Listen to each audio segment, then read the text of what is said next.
Are you totally different when it comes to sex and copulation? Have you judged yourself out of receiving pleasure? Have you judged yourself into receiving pleasure in certain ways and excluded other ways? Would you like to know more about what else is possible with bodies? Would you like to create confidence in the bedroom and beyond? How has your sex life or lack of it affected other areas of your life? Everyone has the potency to be a sexual superhero. Get ready to listen, sense, and play with the sexualness that is you. Now, here's the host of The Pleasure Zone, pleasure diva and body whisperer, Milica Jelenic. Welcome to the Pleasure Zone, my crazy friends. So, I wanted to make it more haunting than usual, just the whole haunting thing about dating. Dating can be haunting, it can haunt people, the whole experience. So it's like, welcome to the Pleasure Zone. We're talking about dating today, because why not? And it's kind of a fun topic for those people who enjoy dating. I'm not a very good dater, to be quite frank. What occurs in my life is I go on a date and I end up in a relationship. Even my husband, we went on one day, and I don't really know how to date like a normal person, normal, whatever the hell that is. But, I have, for example, my very first date with my husband lover, he was on a mission to rescue me, I think. And I thought it was very cute. But, and it worked. It totally worked. I bought it, hook, line, and sinker, and am enjoying the fact that I bought it. So, what a riot. Our first date was completely different. And, completely different in that it was like, let me set the scene for you so you can get how totally different it is. At the time, I was living with my ex, who is my daughter's biological father. We had a giant fight. The house that I live in was being renovated at the time, and the person renovating it is the person I'm now married to. And he was watching fights constantly between me and my daughter's biological dad, and he sent me an email that was very sweet and lovely and said, hey, I'm really tired of watching this guy pick on you and harass you and abuse you. Like, I'm not cool with this. And I really like you, and I would really like to go on a date with you. And if you say no, that's okay. Pretend like you never saw this email. And if you say yes, it would just make my day, make my year. Like, he just went on and on and on. And I actually kept that email. I have it somewhere in my list of emails. Just melted my heart. And so that's what started. And I was like, hell yeah, I'll go on a date with you, which created a lot of awkwardness, being I was living with my daughter's biological dad, and he was very into ownership, owning me, even though I wasn't interested in a relationship, and repeatedly said that.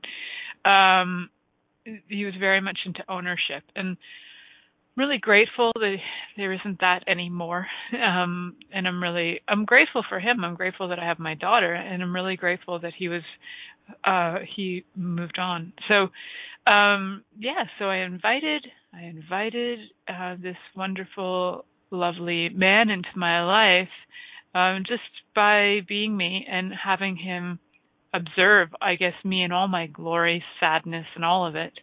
And so he asked me on a date.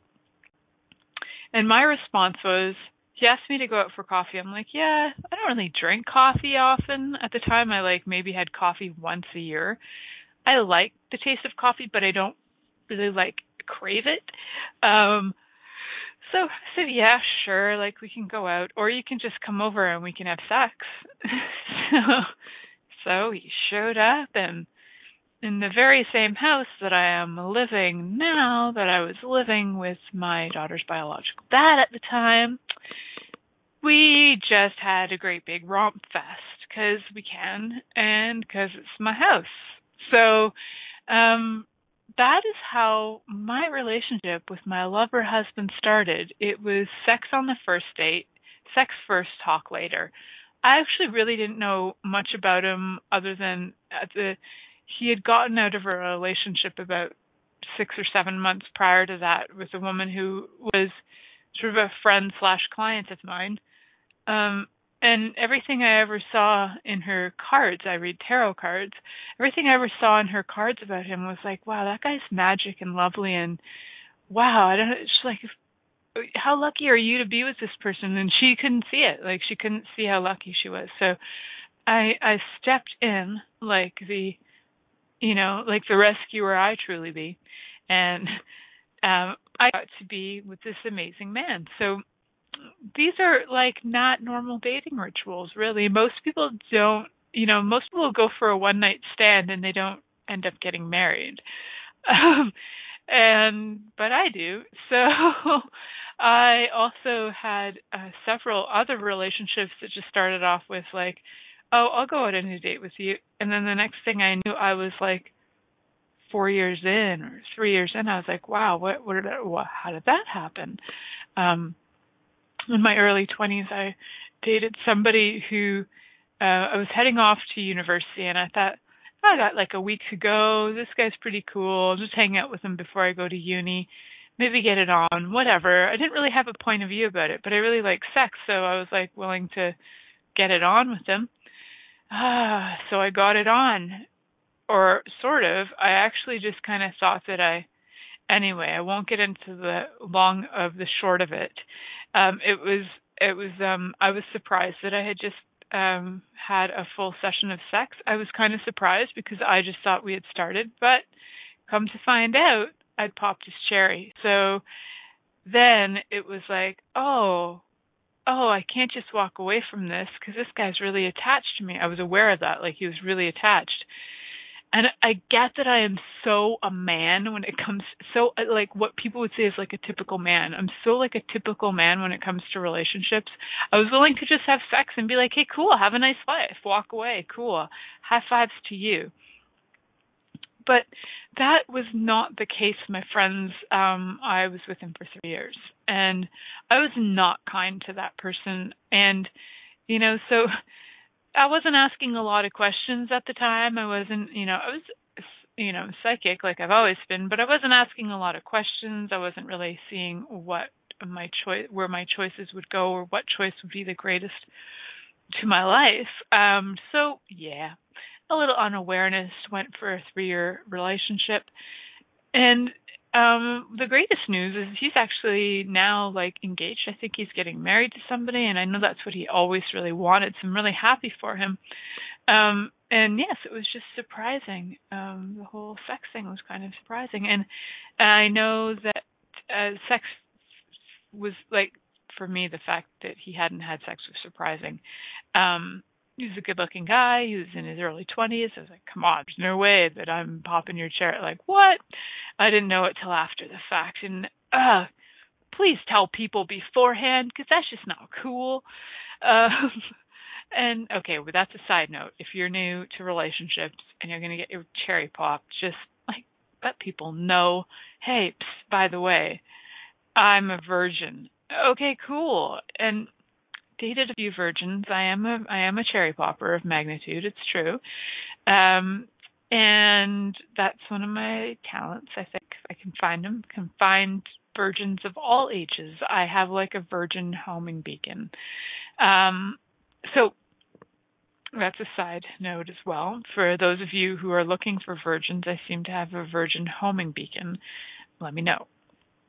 And so other relationships, I've learned a lot about dating actually watching my friends date, because quite frankly, I don't date. I just I just end up in a relationship like automatic. Like all of a sudden I kiss somebody and the next thing they've moved in, and I'm like, wow, how did that happen? So, or I've just had sex, I moved in, or, I have sex with a guy and he follows me off to university. So there you go. Who knew? Maybe I'm way more potent in the sack than I ever thought I was. Just like, maybe I got some kind of secret superpowers. That's also what I've been told around around this neck of the woods, the rumor has it that I actually set a spell on my husband. So I didn't know that, but the rumor went flying that in order to have him choose me, I actually had to set a spell on him. So if I did, and I like to know about that spell, because I know a lot of people who would like the ingredients of it, the whatever it was I did, so they can use that in their life too. Not sure what I actually chose there, other than you just like having. For me, it's really like just like, hey, I have no. I don't actually have like a fear of losing relationships. I don't think I ever did. I don't know. It's funny. I don't know if my level of attachment is different, or if I even get attached, or if I'm just aware that I'm not sure. I think my way of being in relationships is very different, so I just end up in them all the time. And never really not been in one except for a few years in my 20s where I was in many simultaneously. So yeah. There you go. So for those of you out there in the world who are going through dating and you're finding it tricky and difficult, and you're like, how can I date in this world? Things are so awkward, you know. There are so many rules. I have a particular friend in mind who she's always like concerned when she doesn't hear back from the guy. I texted him, he didn't reply.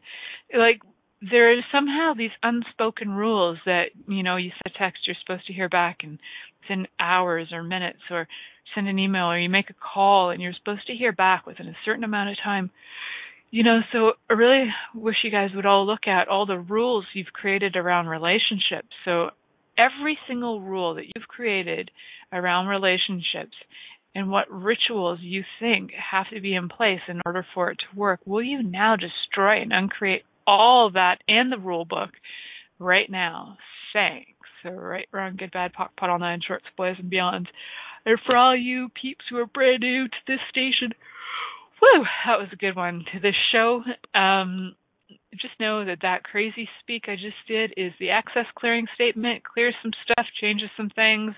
If you need to know more about it, go to the accessclearingstatement.com or just theclearingstatement.com.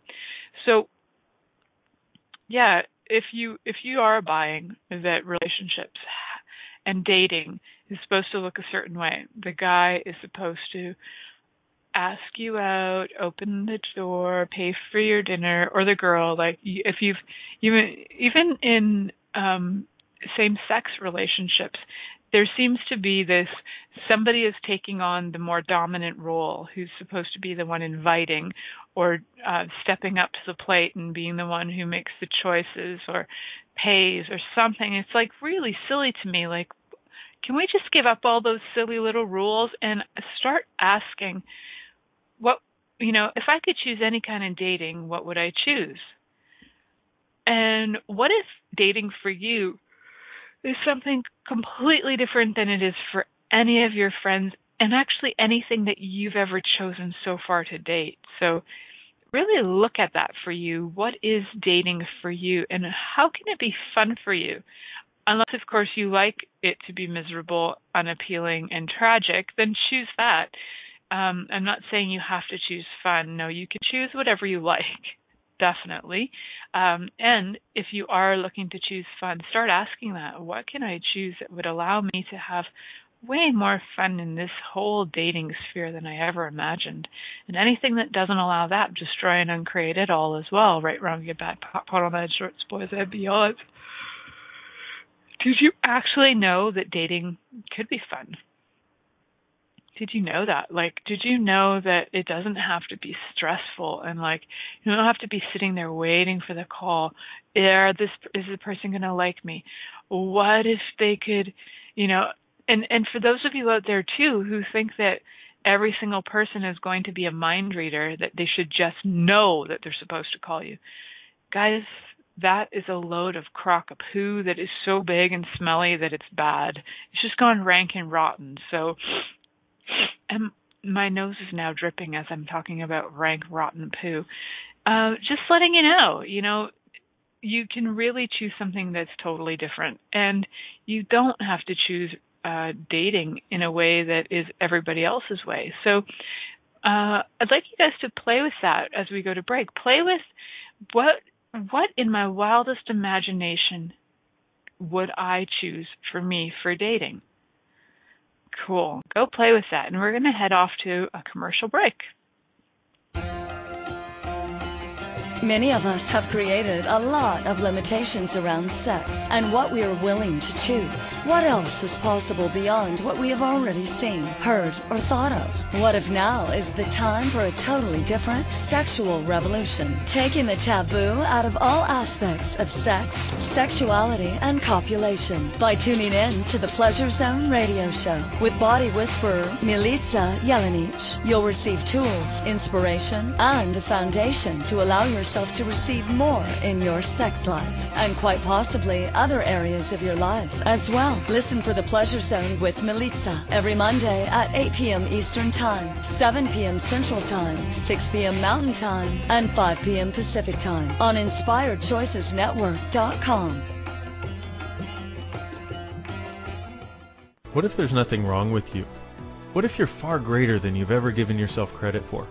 What if it's time to know the gift and the contribution you are to the world and to like yourself a lot more? Hi, my name is Dane here. 13 years ago, I started to truly ask questions. Actually, I started to be the question, and everything changed for me. Asking questions opens doors to infinite possibilities. And it's not about finding the answer. It's about being the question. Always. What I'm inviting you to step into is something that Einstein, Marie Curie, Newton, Da Vinci, Gandhi, Picasso, and Aristotle all knew to be true. What if no question is too big or too small? What if anything is possible for you? What if together we could create a kinder, gentler, happier world? Is now the time? Go to beingyouclass.com and sign up for a free video series, My Gift to You. beingyouclass.com. What if you, truly being you, are the gift and change this world requires? beingyouclass.com. This is the Pleasure Zone with body whisperer Milica Jelenic. To participate in the program today, please call in the U.S. Call 815-880-8255. That's TALK. Or Canada 613-800-8736. Or you can Skype us at Inspired Choices Network. You can also make the choice to ask or comment by email at milicajelenic.com. Now back to the program. Hello, everyone. Welcome back to the Pleasure Zone. I'm your host, Milica Jelenic, and tonight's topic is all about dating. Because, there's so many crazy rituals we've put in place around dating. We've made them for ourselves. So many that we've made for ourselves. Like, if you have a rule that I'm not calling him back and I'm not doing this, he has to do this. And once you've started to make the have-to rules, or you decided and concluded the right way that a person is supposed to behave, you are making the rule book and you're creating the rituals of what it is supposed to be. And rule books and rituals might work for some crazy ass witchcraft, which I'm not opposed to. I'm actually all for witchcraft.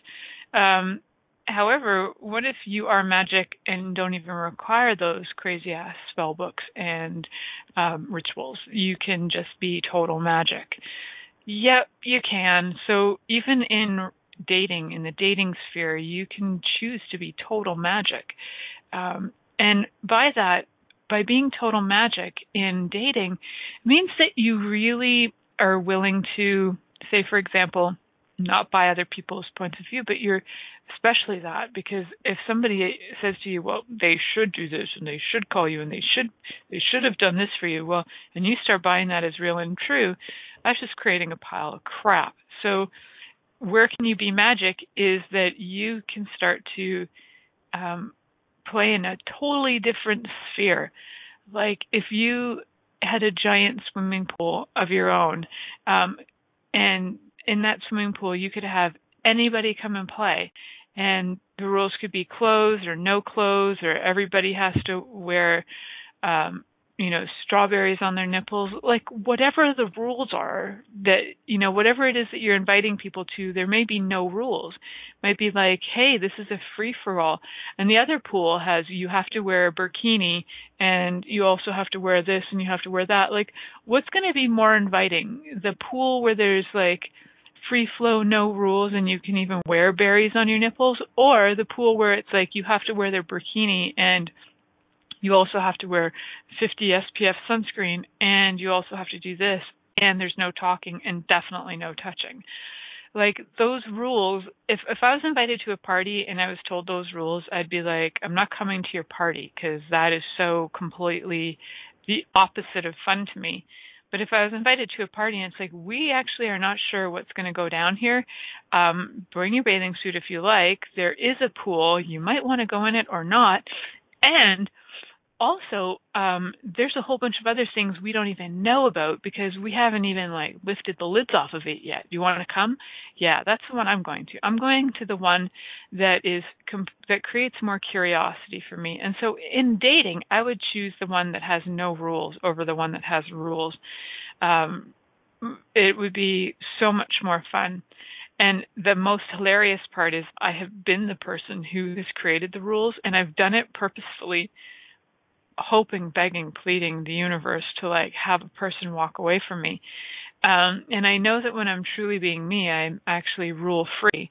And when I'm not being me, I create rules in order to try and change something or to affect a situation so that I don't have to be either part of it or in it.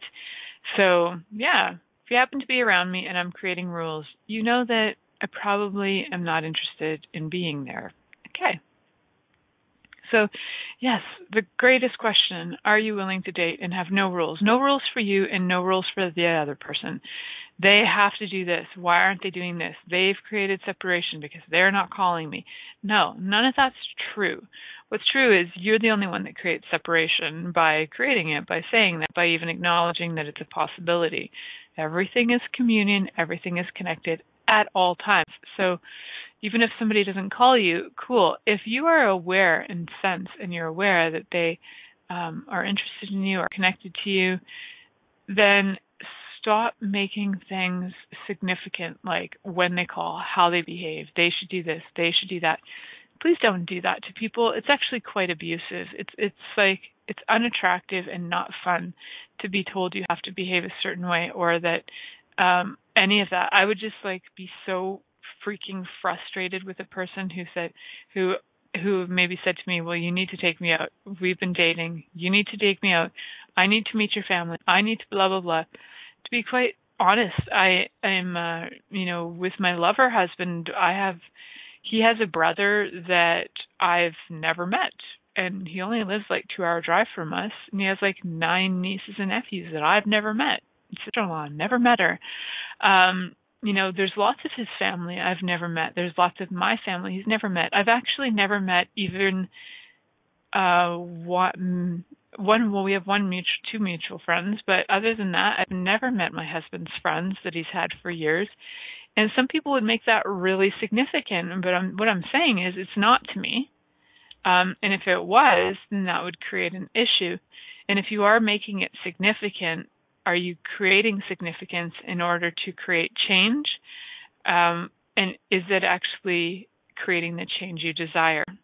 Because sometimes it will affect change and create change. However, it's not the change you were looking for. You could get all up on the rules and go, oh, well, if I don't meet your family and if I don't, then I'm out of here. Well, cool. And you make that rule, that will affect change. It doesn't always give you the outcome you like meeting the family. It might give you you know what, then screw off, you rule-making bitch. I'm not interested in being around you if you're going to put all this crap on me, especially if the other person doesn't find it super significant.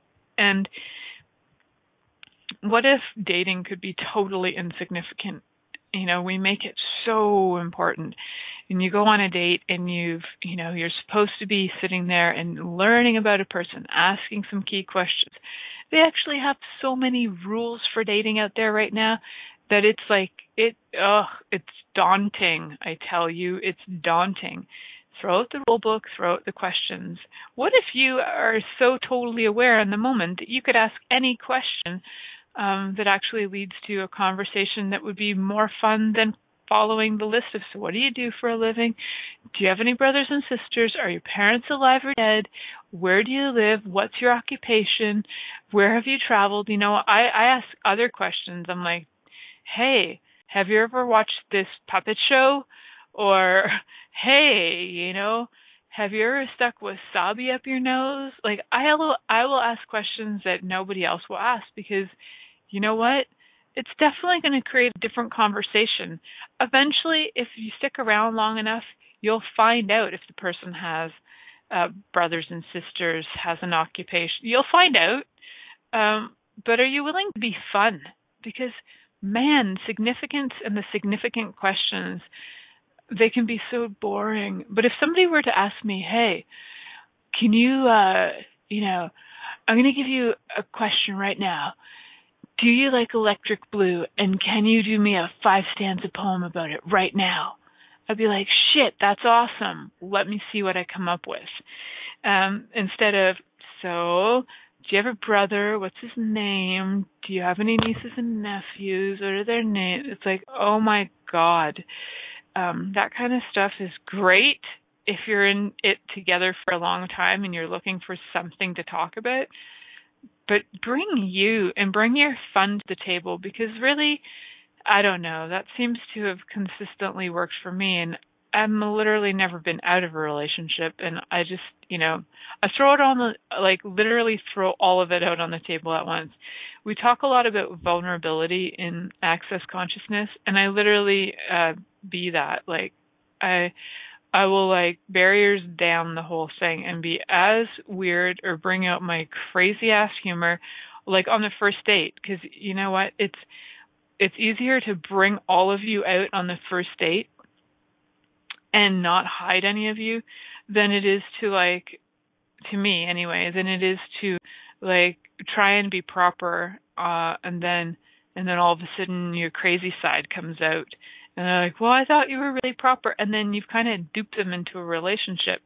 It's almost easier to be totally crazy and then occasionally be calm, because you are probably more crazy than calm if you're listening to this show. Just saying. I think people have this thing where they believe that, you should only, don't tell them everything. I'm not telling you to tell them your bank account information or your passwords to your emails, and that's just stupid. What I'm saying is bring all of you, who you be. If you have this crazy love on for a certain restaurant, just go, hey, you know what? I'd love to take you to this place. You eat with your hands in the dark and you have to feed each other. Love it. Do you want to come with me? And if they're like, that's so not my scene, then you actually start to get who that person is. And if you're truly choosing for you and being an invitation, then you're going to know whether that person's energy is congruent with yours. So that's what I'm saying. Just bring all of you, because what have you got to lose? You got nothing to lose. And I'm a big fan of jumping off the cliff with both feet and just seeing where things go. And what could happen? What's the greatest thing that could show up, and what's the worst thing that could show up? Worst thing, whatever. They don't like you. Maybe they're a mass murderer and they take you off and kill you. Okay, but you're dead now, so what can you do about it? The greatest thing that could happen is maybe you have a relationship that's really fun, and that you guys choose again and again and again and again and again. I don't know. I think either way, it's going to be life-changing if you're fully being you. If you're fully willing to jump in both feet and just be like, hi, it's me. Hi. Yep, I'm crazy. Yes, I'm willing to have sex with you if, you've asked all those questions that we ask on all the other shows. And if your body's horny, don't make a fucking rule that you can't have sex. That's just a rule. I don't even know why people came up with that one. Who knows when that all started? Probably a really long time ago with maybe people had really bad STDs and they made up the rule because they're like, hey, I have herpes really bad right now, so my rule is no sex on the first date. But if you wait another week, that herpes will be all cleared up so we can have sex. Really? that's probably what happened, because animals will just meet and do it. So we're not that different than them. Right? All right. So when we come back from this commercial break, I'm going to talk more about some crazy rituals from around the world. So let's head to break now. Many of us have created a lot of limitations around sex and what we are willing to choose. What else is possible beyond what we have already seen, heard, or thought of? What if now is the time for a totally different sexual revolution? Taking the taboo out of all aspects of sex, sexuality, and copulation by tuning in to the Pleasure Zone radio show with body whisperer Milica Jelenic. You'll receive tools, inspiration, and a foundation to allow yourself to receive more in your sex life and quite possibly other areas of your life as well. Listen for the Pleasure Zone with Milica every Monday at 8 p.m. Eastern Time, 7 p.m. Central Time, 6 p.m. Mountain Time, and 5 p.m. Pacific Time on InspiredChoicesNetwork.com. What would you say if I told you that you could change your life in only 1 hour and all while lying down relaxing? Thousands of people all over the world have. What am I talking about? It's called Access Consciousness, the bars. The bars is an energetic body process that contains 32 different points on your head that when run assist you in releasing decisions about any area of your life that you have made solid and as a result cannot change. The bars is the first class in Access Consciousness, a dynamic set of tools and information designed to transform any area of your life. When you have a bars session, the worst that can happen is you feel like you had a fantastic massage. The best thing that can happen is your whole life could change. Go to accessconsciousness.com today to find a facilitator to schedule a private session or to find a bars class in your area. Are you willing to give yourself an hour to change your life?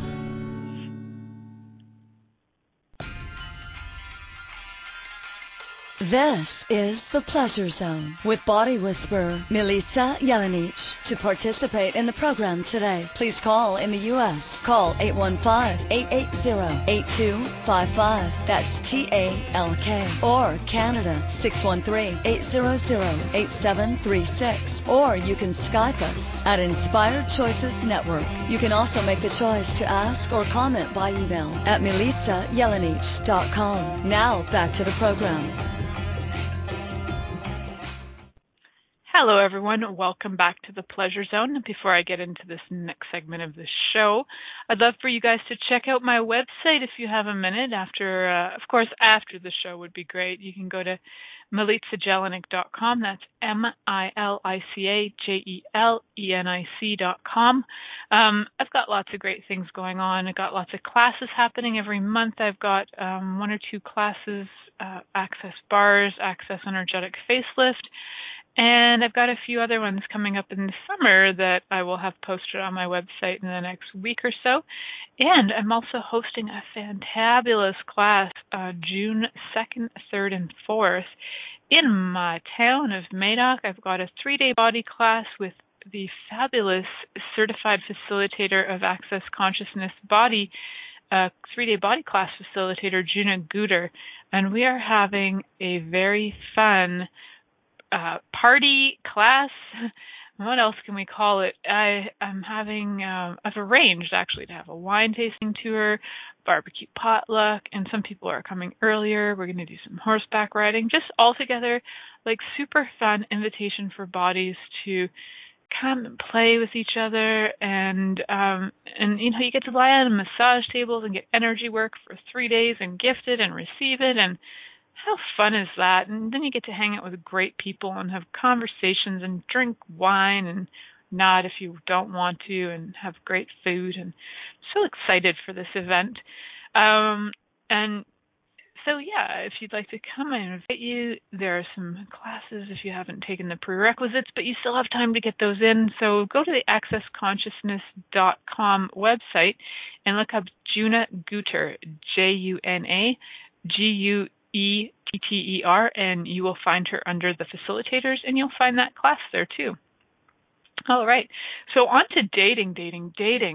This actually today is a Victoria Day in Canada, and one of the things is, we're celebrating Queen Victoria. And during Victorian era, so that was like 1837 to 1901, romantic love became viewed as the primary requirement for marriage, and courting became very formal. It almost became like an art form.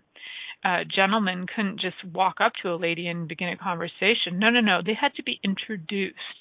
And then it was like, when is the appropriate time? They had to find the people who would introduce them. And it was all very, very formal. OMG, I think I would have died in that era. If I was in that lifetime, I must have been skanking it out or something and just not following those very, very appropriate rules.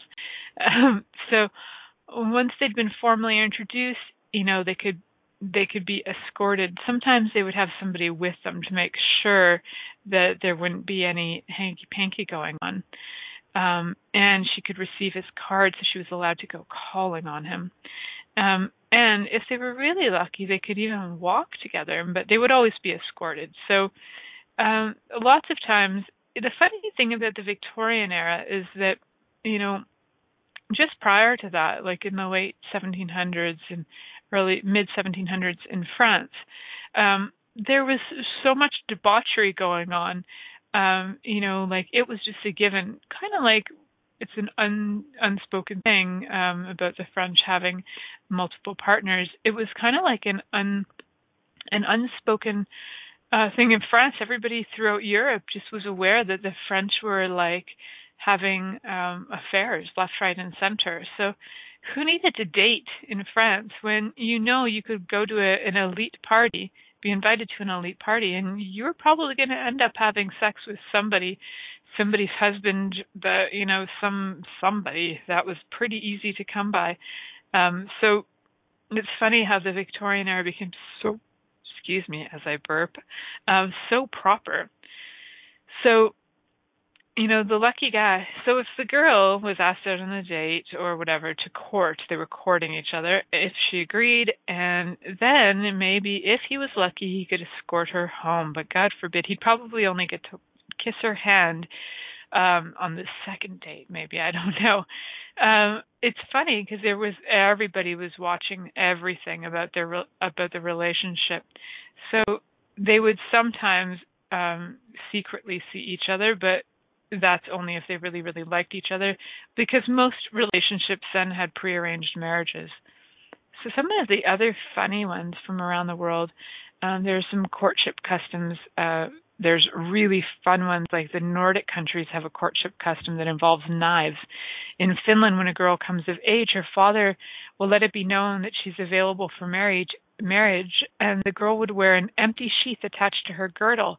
And if a suitor liked the girl, he would put, and I'm not sure if I'm pronouncing this correctly, probably not, puukko knife in the sheath, which the girl would keep if she was interested in him. So stick a knife in my hole, baby, and I'm going to be there. It's just a funny thing to me. It's kind of romantic. It's kind of symbolic. His knife, like his penis, goes into her sheath, like her vagina. I think it's kind of symbolic, guys. That's what I'm saying. So, and then there's also another one of the custom of bundling.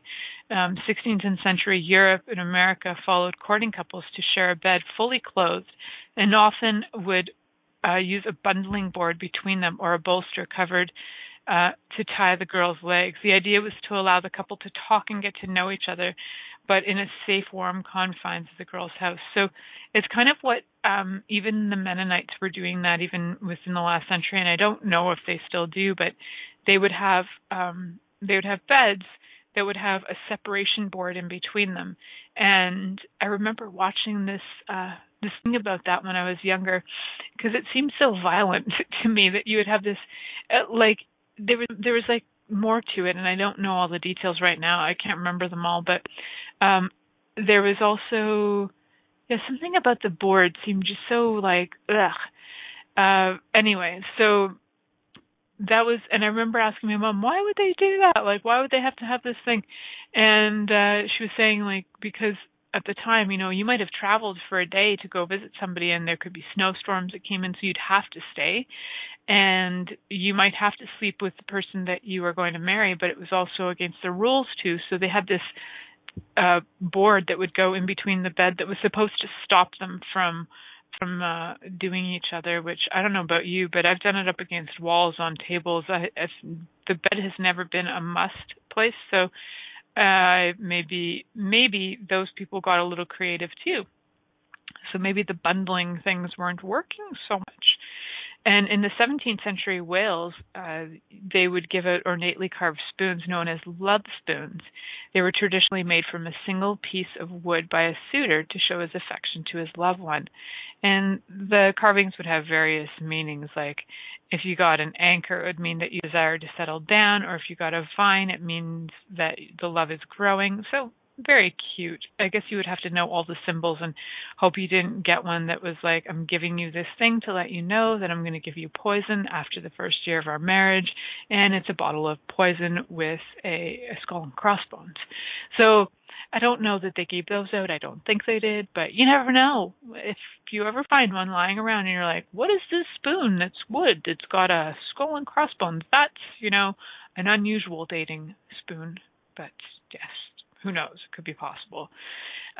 Also, giving away gloves, in church in old school England. 18th century Europe, you could give somebody a biscuit or a small loaf of bread, and that would be like, ooh, I think that would have been great because people didn't really have a lot of food or money, and so I would probably like to receive the cake or bread. And they say that they think that that's one of the precursors to the wedding cake. So, and for some reason you would place these things under your pillow, which I think would be weird because you'd have cake under your pillow. And back then there were a lot of mice and rats, and would that not attract the mice and rats?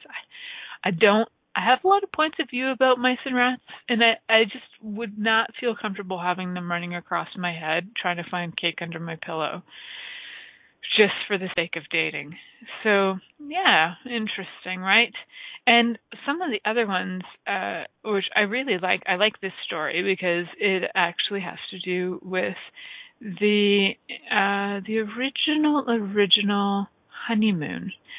So, on the original, so in ancient times, many of the first marriages were by capture. It's like there weren't a lot of women to go around, right? So you've got soldiers going from village to village pillaging. You've got, you've got, I can't remember the word for it, but dudes who are just like deciding to go pillage and they're not actually warriors and they're just like, on a rampage, like gangs. And there weren't a lot of women who could either bear children, because a lot of women would die in childbirth. So if you had like a 14 to 16-year-old woman in the village and she's not married, she is likely going to be captured by somebody else's village. So either they needed to get her married up or something. So, but one of the things that would go is that the wives would be stolen, and other warriors so say she lived in one village and this other village stole her. The village that she lived in, their warriors would go out and try and find her. But a lot of times the person who captured her would take her into a hiding to avoid being discovered. And according to the old French custom, they would go through and sit through with all the moon phases, and they would drink a brew called metheglin, which was made from honey. And this is where they get the word honeymoon. So as they've been taken out of their, she's been taken out of her village, now she's with this guy, she's been captured, she's there for like an entire cycle of the moon, so 28 days, and she's drinking this drink called metheglin, which to me sounds kind of a bit like mead, because it's kind of like a honey alcohol to me. And there you go, the honeymoon. So, and arranged marriages were quite normal at the time for business and for property and all kinds of, in political alliances, all kinds of reasons to have that. And they still exist today. Prearranged marriages. Actually, my brother had one. So yes, that is not that uncommon. It still does exist. I actually have another client who also had a prearranged marriage, and for her, it really worked out well. So, also medieval chivalry from, that that was when, like, doors were open for women, the coats were thrown onto the floor, and sometimes it was necessary because otherwise her shoes would get dirty, right? Because there was filth all over the ground, especially in England, and the doors were sometimes really, really heavy, so women couldn't. Women didn't necessarily have the strength, especially some of the more noble women. They weren't working out. They were kind of sitting there doing needlepoint, and maybe their greatest, arm exercise would be jerking off a boyfriend or a lover or something. But they didn't have a lot of arm exercise, so they weren't exactly the strongest, physically strong women, the noble women. So having a man who would be chivalrous to open the door for you was almost out of necessity, I think. That's just my point of view, because the doors were heavy then. They were like heavy oak. You got like heavy woods. You've got like heavy metals. And then it just kept on going. But we can open doors now. So it's all good, ladies. You don't have to make such a big deal about it. Maybe if the door is really heavy and you need some help, ask for some help. That's kind of what I'm gathering from a lot of these things. So I think a lot of these rituals actually came out of kind of a necessity for survival, strangely enough. So it's kind of fun. I kind of liking this conversation, and I'm liking that you guys are sticking with me through this show. So thank you so much. And we're gonna head to a commercial break now, and we come back a little bit more on crazy dating rituals after these messages. Many of us have created a lot of limitations around sex and what we are willing to choose. What else is possible beyond what we have already seen, heard, or thought of? What if now is the time for a totally different sexual revolution, taking the taboo out of all aspects of sex, sexuality, and copulation by tuning in to the Pleasure Zone radio show with body whisperer Milica Jelenic. You'll receive tools, inspiration, and a foundation to allow yourself to receive more in your sex life and quite possibly other areas of your life as well. Listen for the Pleasure Zone with Milica every Monday at 8 p.m. Eastern Time, 7 p.m. Central Time, 6 p.m. Mountain Time, and 5 p.m. Pacific Time on InspiredChoicesNetwork.com. What if you really do change molecules by your interaction with them? What if the change you've been looking for is right before your eyes? What if the uncomfortableness that comes with difference could be fun? What if the closed-minded people of the world no longer determined our world? What if gratitude trumps judgment every time? What if your kindness healed the world? What if the earth is asking for your help? And what if you had the resources to give it? This is your invitation to step into something that Einstein, Marie Curie, Picasso, Da Vinci, Shakespeare, Aristotle all knew to be true. Hi, my name is Dane here. 13 years ago, I started to truly ask questions. Actually, I started to be the question, and everything changed for me. What if there are no dumb questions, or any question too large? What if you being you are the gift and the change this world requires? Is now the time? For more questions to create a change in your world, sign up for a free video series at beingyouclass.com. My gift to you, beingyouclass.com. This is the Pleasure Zone with body whisperer Milica Jelenic.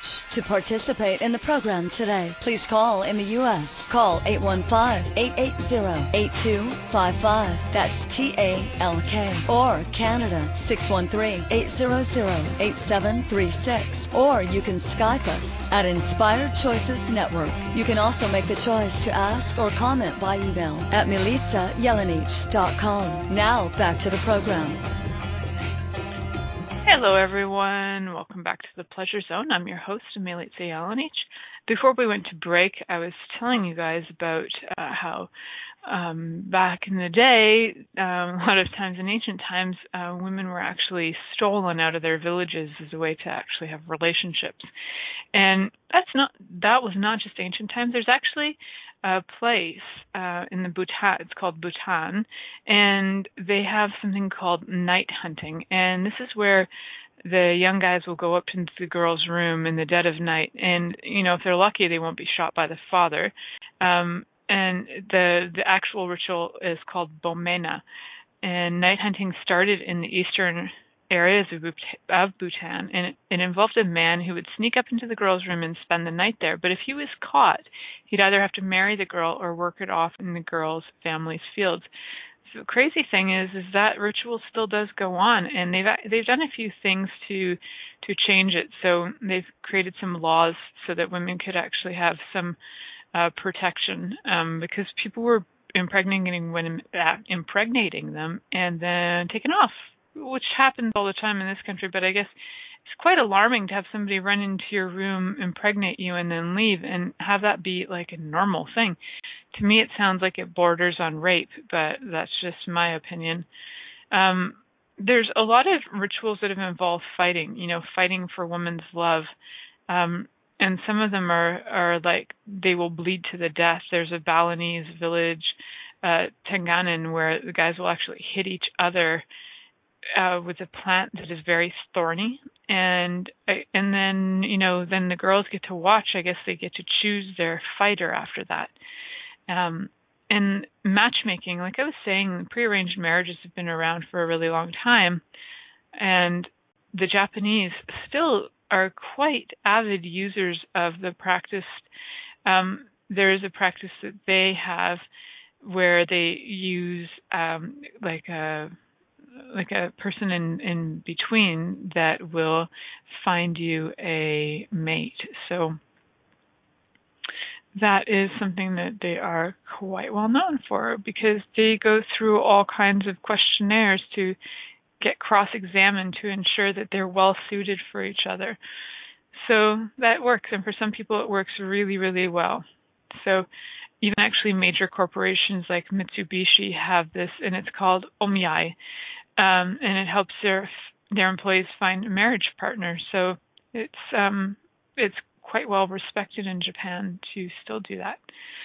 So one of the very fun ones that I was reading about, which I really liked, was I gotta find it. It actually involves smells, stinkiness, and the best way to a man's heart is through his stomach.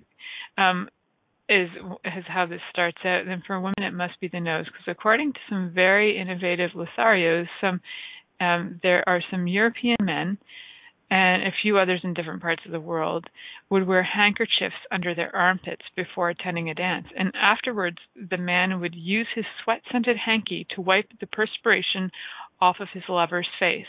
Presumably, the girl would find the scent irresistible and fall madly in love with the man. Now, if you think that's gross, I actually like the smell of armpits, but some people would find that gross. I'd probably be right in there going, give me that hanky, I want to smell it. There are, in the 19th century, women in the rural parts of Austria would feed their men an apple slice they had lodged in their armpits during a dance.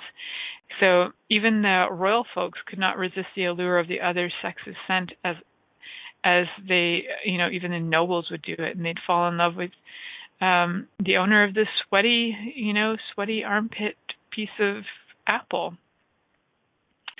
Yep. And sometimes they would, the smelly clothes would be used as towels, but they're definitely onto something with scent and scent therapy there. One of the biggest ones is quite well known. It's called Dingus Day, and the Polish has celebrated this for a very long time, and it actually involves boys gently whipping girls with pussy willows, not pussies, pussy willows. And it's in May all over the world, especially Buffalo, New York. So we're right in the correct month for these adventures. So I want to thank you guys for listening to this. And as I think about eating a sweaty slice of apple, that's something I've never tried. I might try it. I might slice that apple, throw it under my armpit, and ask my lover if he wants to eat that. I think he'll say no. Just aware of that. But you never know, right? So thank you guys all for listening. Next week, the show is going to be about celebrating your lover or lovers, if you've got multiple, if you've got one. It's coming up to the anniversary of my first date with my lover husband. So thank you guys for listening. Have a great week. Thank you for choosing to listen to The Pleasure Zone. Milica Jelenic will return next Monday at 8 p.m. Eastern Time, 7 p.m. Central, 6 p.m. Mountain, and 5 p.m. Pacific on InspiredChoicesNetwork.com. We hope you'll join us. Until then, have the best week of your life by choosing to be turned on and tuned in to your body.